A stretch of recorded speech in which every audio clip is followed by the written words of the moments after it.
Nakarinig na kayo ng mga dating katolikong hindi na katoliko.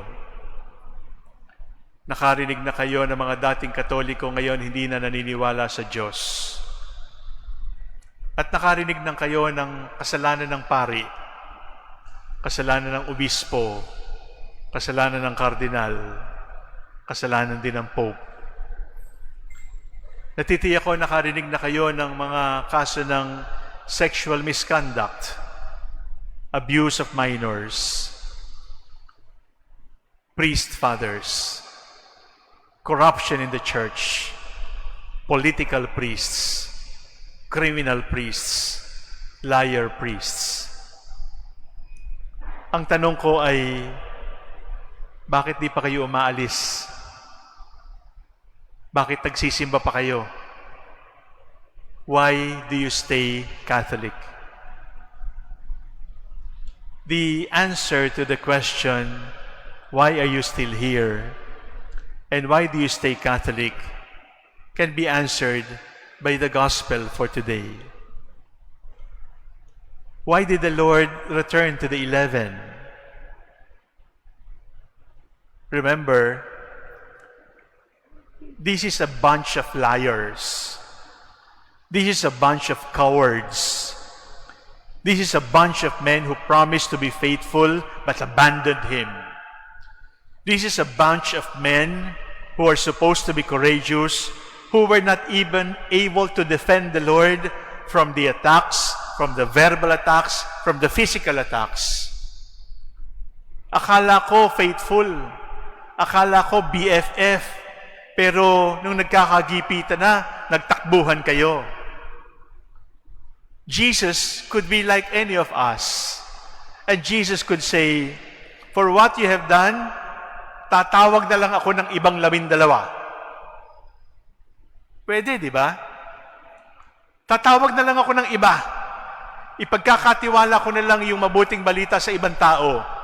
Sapagkat kayo, kapag nagkasubukan, wala kayong kwentang kaibigan. And the question that we ask the Lord is, Lord, why do you still return to this barkada? Why don't you send them away and put up a new group? Why? Why stay with them? Why bear with them? Why endure them? There are two reasons why.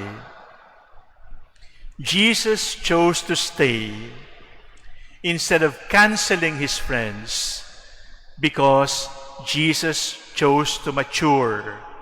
Jesus chose to grow. Only adults will be able to forgive. Only mature men and women will be able to forgive.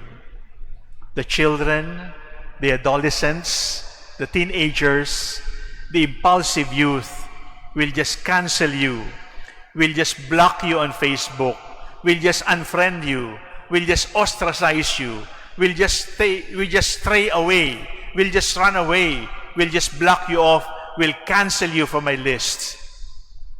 But when the Lord chose to stay with them, He is actually saying, if you are immature and you run away from me, why should I be immature and imitate you in your immaturity?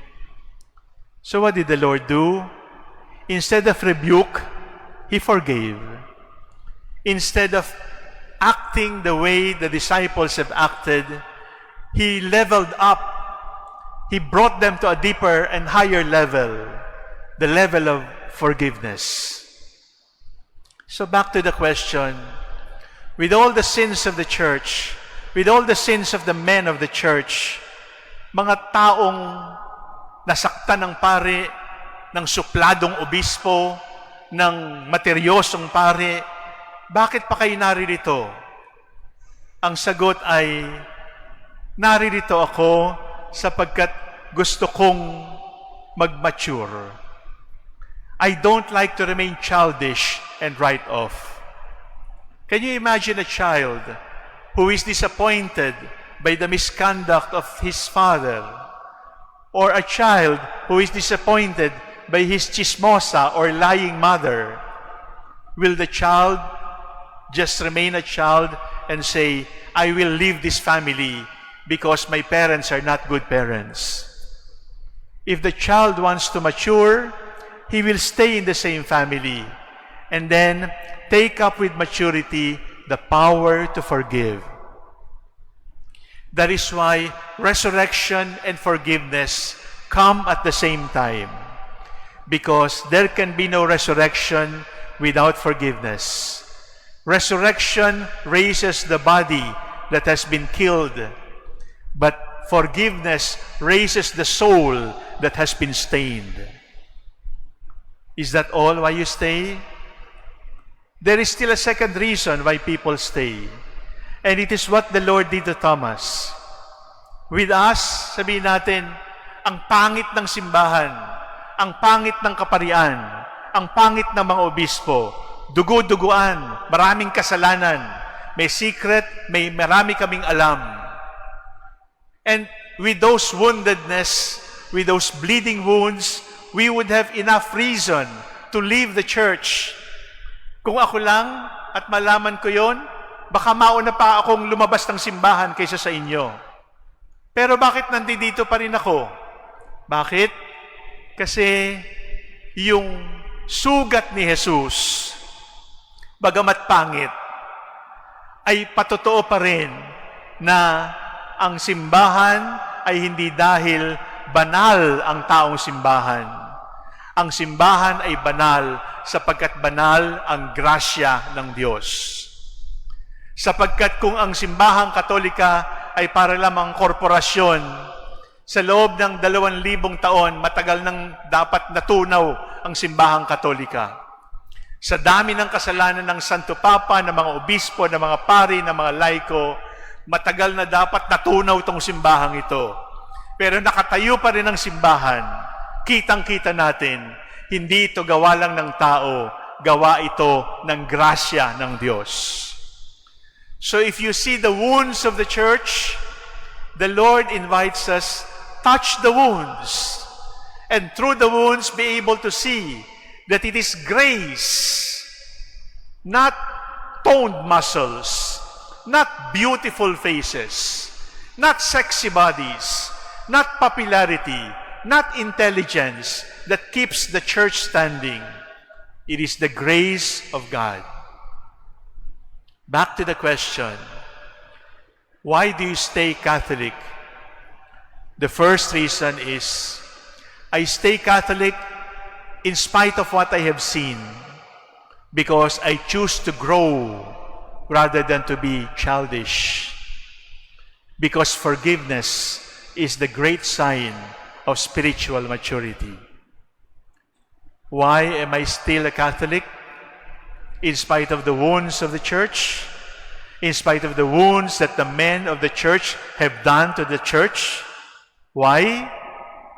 Because this itself is the proof na sa dami ng kasalanang ginawa ng mga taong simbahan at nakatayo pa rin ang simbahan, sa dami ng mga hari, emperador at presidente na nagsabing, babagsak ko yung simbahang yan.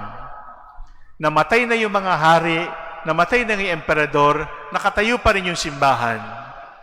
Yun ay patotoo na hindi ito gawa-gawa ng tao.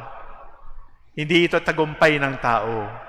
Ito ay sapagkat sa kabila ng kahinaan at sugat ng tao, kumikilos ang grasya ng Diyos.